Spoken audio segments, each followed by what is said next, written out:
What's up, guys? This is TheJuancaBar here, and I bring you a double header. And as you can see, with this double header, I have two little matches here. That one is OU, one is RU. Of course, the first one is the OU match. Pretty offensive, you know.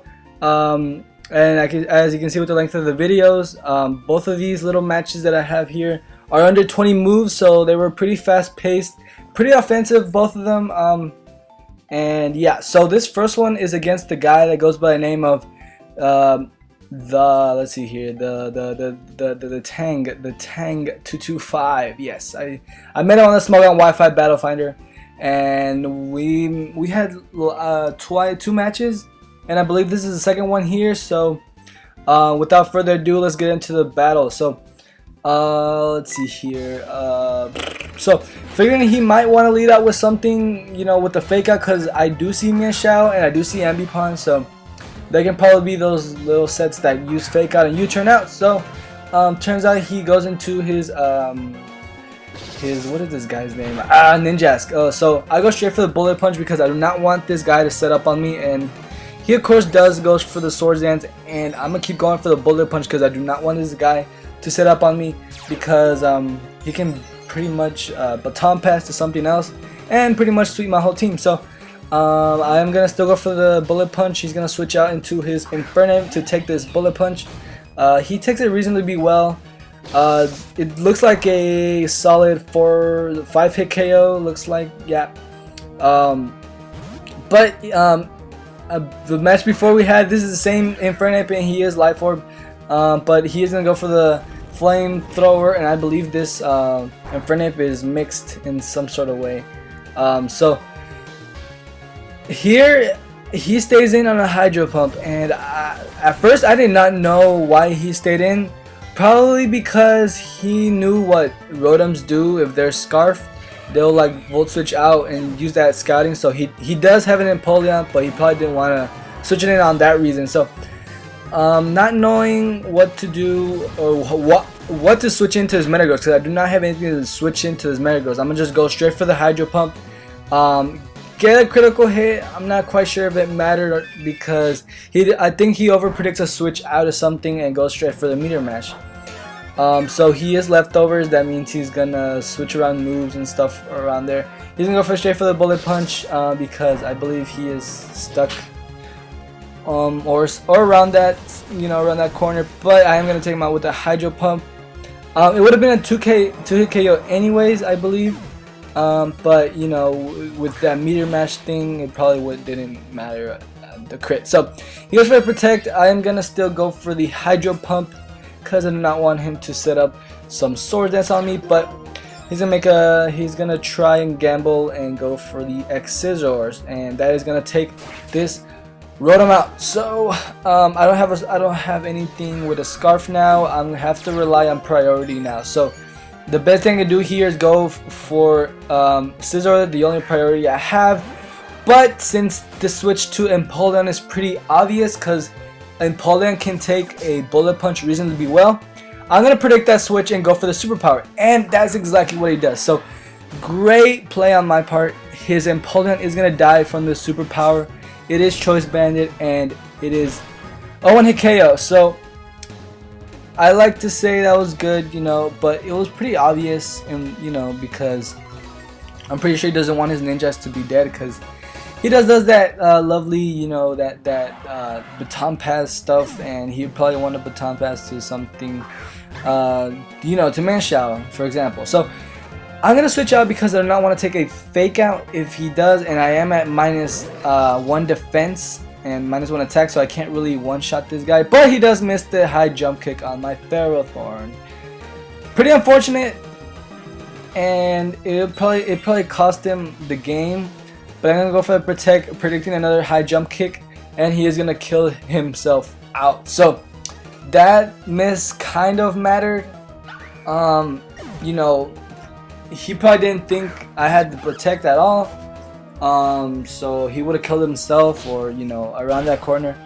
But he does bring his Ambipon, and this low kick does a shit ton. But it doesn't really matter because I know I can take anything that this Ambipon throws at me, and I am gonna go for the Thunder Wave. So it's paralyzed. I can set up a leech seed and kind of stall him out with protect, but I don't want this match to get any longer. So he does get the para hacks. I'm pretty sure if he didn't, my Pharaoh Thorn would have been dead by now. So again, unfortunate for him, but you know, it's hacks. I can't control anything. So you know, yeah. So I'm gonna switch out here because I don't want this match to go on any further. So I'm gonna make my Gyarados, you know, clean up this game, and yes, because I'm gonna set up a Dragon Dance, and to my surprise, he's gonna give me a powerful hit right here. So I go for the Dragon Dance. My what is this guy's name? My Gyarados is fully offensive. It has no HP investment or anything like that. So I'm not gonna take this return very well. And as you can see, it does a shit ton to me because I don't have a bulky Gyarados. So you know, thanks to Pharaoh Thorn and his Leech Seed, I am gonna get quite a bit more Leech Seed, you know, HP, all of that stuff. And I am gonna take out his Ambipom with a waterfall, and I'm gonna get the Moxie boost, and I'm looking good. So that, you know, right now that Leech Seed kind of matter right now, because as you can see here, he does take me out with no, he doesn't take me out. He does. If I didn't have Leech Seed, he would have taken me out with the X Scissor, but that's not the case there. I had Leech Seed up, and it really doesn't matter if he killed me off because I did still have Scizor, and I can go for the Bullet Punch and finish off this game. So that was the first match right there. Pretty interesting if you ask me. There was a whole bunch of hacks, but in the end, I really enjoyed it. It was really offensive in the long run. So yeah. Anyways, let's get on to the second match. So this match right here is an RU match, I believe. I had it like 2 days ago or something around that, you know. As you can see here, his team is pretty balanced. It looks really balanced. Pretty scary because I only brought a Trick Room team that has, you know, has Cofagrigus that sets up Trick Room and Nasty Plot, and then I have Meshbrit that sets up as well. And I can use Aggron, Marowak, and what is this guy, Dudragon, to fully use that Trick Room. I have Sceptile there just for a filler, you know, for my 6th slot, because if Trick Room doesn't work, I can bring in this guy because he's naturally fast. He can hit hard, you know, and he has specs. But as you can see here, my opponent name is Homie. I met him on the Smogon Wi-Fi Battle Finder, and he's gonna lead off with a Sand Slash. I lead off with my Sceptile, thinking he might want to lead off with the Sand Slash, but he makes a really poor play. He goes straight into his Lantern. He's gonna take a Specs Giga Drain to the face, and that's gonna be a kill. So yeah, the Sceptile is already put it in work, because I wasn't gonna put this guy at the beginning. You know, I wasn't going to keep Sceptile as a team member here. I would have used something that can fully use the Trick Room. But yeah, so I go for the Giga Drain again because I don't want any, you know, this Meshbrit to start setting up on me. He does indeed predict to switch out. He probably predicting me to go out into something else that can take anything that Meshbrit is gonna hit me with. He goes for a substitute, but I'm just gonna leave this Sceptile to die. I don't really need it. The team that I have is just for Trick Room and for Trick Room only. And as you can see here, this Sidekick does around, you know, 60%, you know, around that corner. But I'm gonna break this up, and I am gonna survive that Sidekick, and I'm gonna finish off this Meshbrit with a Giga Drain. So things are looking good for me. I'd say right now I'm looking good. My Sceptile has taken out 2 Pokemon. He does have this Hitmonchan. He knows he can take this hit very well. Well, not very well, but he can take it, you know. And he's gonna take me out with the Ice Beam. So my Sceptile made a lot of work around. He kind of messed up this guy around, you know.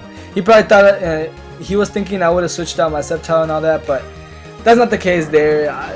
My team is basically just Trick Room, like I said. So it comes with my Meshbrit. I don't know what he wants to do. I think he went for the Mach Punch just for the last resort thing, but that doesn't, you know, that's not the case here, because I go for the trick room. So Mesprit here, I am my trick room is up. I'm ready to go forth and destroy this guy. So this is my first kill with the trick room team, with the Mesprit, and you know, all that jazz. So yeah, I kill off his Imachan, easy kill right there. He's gonna go into his Rotom, and afraid of the Thunderbolt because I'm pretty sure he can take a Psychic or, you know, anything like that, and I'm gonna go into my Judgergon to take the Shadow Ball. What I should have done is gone into Aggron, but really he still has that Sand Slash, and I do not want to get locked into Head Smash. So I bring in my Life Orb, Judgergon, and I'm gonna go for the Outrage and clean most of his Pokemon out, I believe. Well, no, actually just one, because his Sand Slash does come in and he takes the Outrage very well. It does over half, but you know, he's gonna revenge kill me with the Earthquake, because at that range I'm pretty sure he can take me out. So my Judgergon, I really want to use this guy a lot, especially with Choice Band, but you know, Aggron is Choice Band. I do not want to have too many choice item Pokemon here, and other than that, my Sceptile is choice specs as well. So because I have a Cofagrigus, and Cofagrigus can take anything and anything from this, you know, anything from the Sand Slash, I know I can set up Trick Room again, set up a nasty plot, and we can call it a day. But he gets a critical hit. It doesn't really matter. I am gonna be faster the next turn, and I'm gonna go for the nasty plot, because I am confident that my Cofagrigus can take another Earthquake and you know, sweep this team up. So that is basically it. You know, I'm just gonna set up nasty plot and destroy his Sand Slash and his I believe Lilligant, and that is good game. Helmi, forgot your name. Hermie, I guess. Helmi, yeah. Sorry about that, but you know, two battles here. You know, they were pretty, you know, offensive. They were fast, and you know, they were fast paced, and you know what I'm talking about. You know what these double headers are for.